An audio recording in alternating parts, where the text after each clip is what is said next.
Be careful of the words following I am, because it has a direct effect on what you are able to manifest in your reality. Now, there has been a very smart man in human history by the name of Nikola Tesla.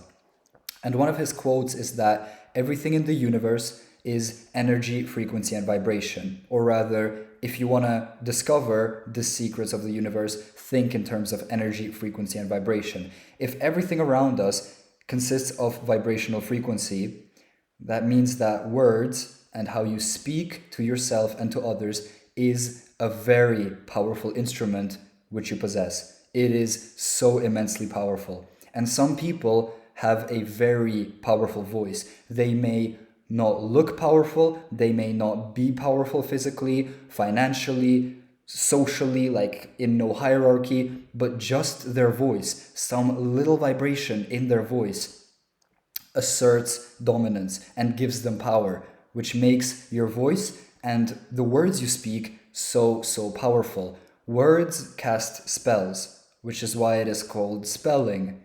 Now, there has also been a Japanese scientist named Masaru Emoto who has conducted the famous water experiment. Now, what has he done? He took water and he exposed water towards different vibration, different emotions, different words spoken, different music, and overall just different influences, right? And then he went on to take that water and turn it into snowflakes and analyze those snowflakes under the microscope. Now, the water that has received hateful language, such as swearing or insults, limiting words, certain like music, has had a very like distorted snowflake when it was turned into a snowflake. But the water molecules which have been exposed to positive affirmations, positive language such as I love you, you're great, stuff like that, prayer or certain frequencies, when it has then been turned into snowflakes, it has been found to have perfect symmetrical, like sacred geometrical patterns, meaning that water has memory. Water is directly influenced by what it is exposed to. And if water is affected by language and vibration, which is what everything in the universe consists of, that means that we as human beings are susceptible towards the same exact things because we are 70 to 80% water. So the words you speak, the emotions you feel, the actions you take all matter. It all matters. Nothing in the universe goes unnoticed. You can lie to yourself, you can lie to other people. Nothing goes unnoticed in the universe. You cannot fool or hide anything from the universe. So, how you speak to yourself and the words following I am has a very powerful effect on what you are able to manifest into physical reality and, right, your overall existence, because it is your internal state being projected into the world, and that is, in a sense, what manifests your physical reality. A very good example that I bring up when I describe the concept that you create your own reality and everything is perception is a little like kind of thing I discovered in the military. And it's that we, maybe like 30 or 40 guys, were put in a certain situation that is very uncomfortable, that is very nasty and not enjoyable. And people are on a very wide spectrum of emotions regarding that situations. We are all in the exact same situation. Fundamentally, the situation we're in, the 40 guys were in the same boat.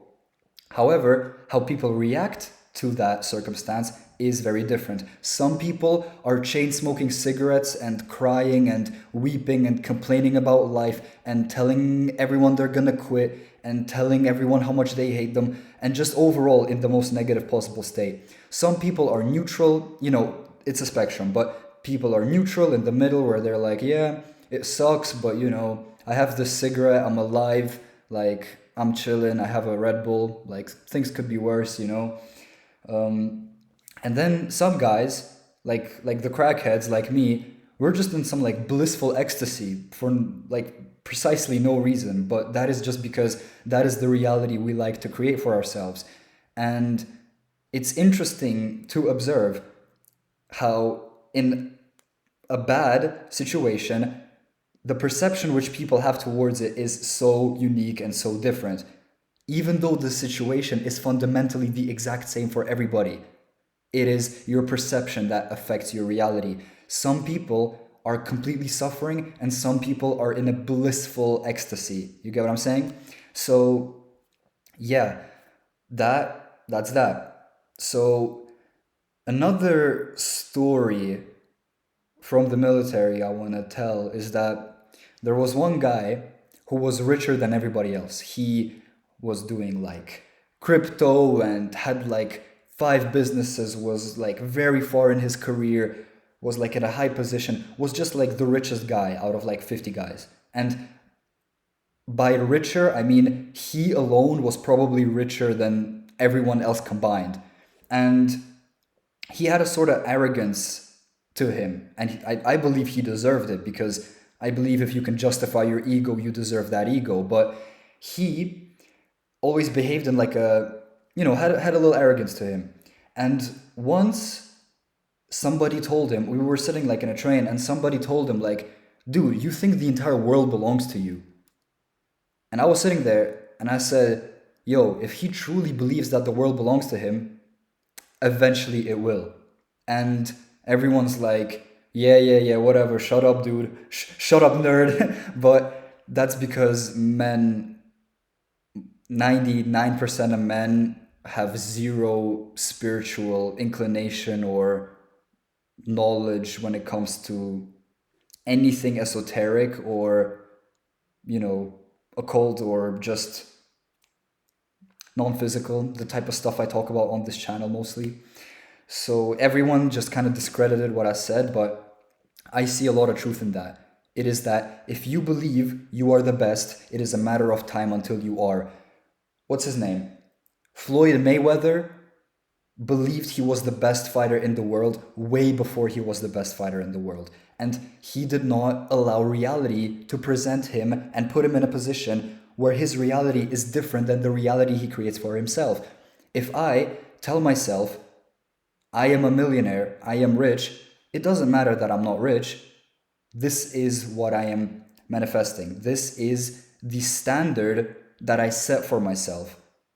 You get what I'm saying? And anyone has access to that. A lot of people walk around saying, I'm ugly, I'm broke, I'm dumb, I'm useless, I'm worthless. And that is something you cannot allow into your psyche. That is something, even if it is fundamentally true, you must access that spiritual bit of delusion. And even if you have 2 cents to your name, the morning you wake up and you tell yourself, I am rich, I am abundant, money flows to me effortlessly through multiple sources on a consistent basis. I'm Mr. Krabs type, yeah. So, because even though you fundamentally are broke, like no cap, you're fundamentally broke, you telling yourself that I'm poor is not helping your situation. It starts with your mind place. It starts with your mind. It really is all a mental thing. This existence of ours, it's a mental game. If you can master the mind, you can master everything else. You truly can. If you can overcome the mind and learn how to use the mind, and 99.9% of people never learn how to truly use the mind to their advantage. So it all starts with I am. And delusion plays into that. You have to be delusional. You get what I'm saying? Because if you live according to realistic standards, the realistic standards which society has set up for you are so depressing that is not the standard you want to set for yourself. If I tell myself I am a millionaire, and I do believe that I'm going to make tens, if not hundreds of millions of dollars within my lifetime, that is just something I've been living with since I was a kid. Like, I truly believe it deep in my soul. But if I tell myself that, it is delusion, because statistically speaking, not many people become multimillionaires. But, you know, the standard which society has set up for you is depressing. It is beyond depressing. You do not want to set the standard for yourself that society has set for you. You need to reach higher. You need to 10x, 100x that what society is willing to give you. Because only if you truly believe that you are worthy of $1 million or $10 million or a beautiful body, a healthy mind, an intelligent mind, whatever it is that you may desire, if you believe you are worthy of that, you will eventually receive it. It all starts with the I am, and that is a manifestation of your reality. So use it very carefully. I promise you, this is not something to be played with. Use it very carefully. And the I am does not at all have to be based on reality. It has to be based on delusion, because you do not want to exist in the reality that society and the world presents to you. You want to live, in a sense, in your own delusion, obviously, as long as it doesn't harm anybody. But if you live in your own delusion, because me believing that I'll make $100 million is, in a sense, delusion until I have created it, until I literally have it. And then that is just the reality I have. Then it's reality. It is delusion before it is reality. So stay delusional, use the I will very carefully, and the rest will follow. Thank you for being here.